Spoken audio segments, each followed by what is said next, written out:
Welcome.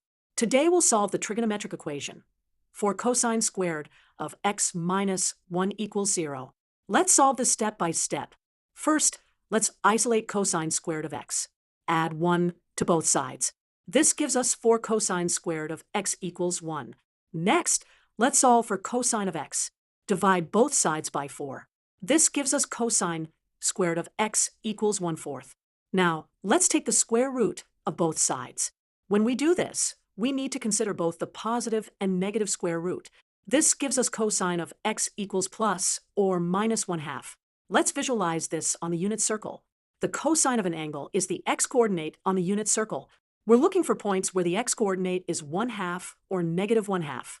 When cosine of x equals 1/2, x equals plus or minus 60 degrees, or in radians, plus or minus pi over 3.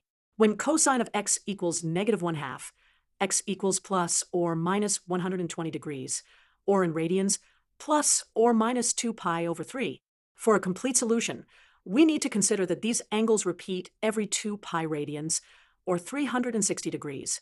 Therefore, the general solution is x equals plus or minus pi over 3 plus 2 pi n, or x equals plus or minus 2 pi over 3 plus 2 pi n, where n is any integer. Let's verify our solution by plugging one value back into the original equation. Let's use x equals pi over 3.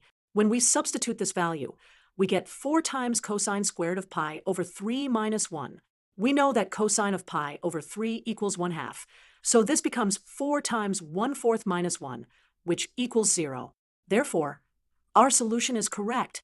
In summary, we solved the equation by isolating cosine squared of x, taking the square root, and then finding all possible angles that satisfy these cosine values.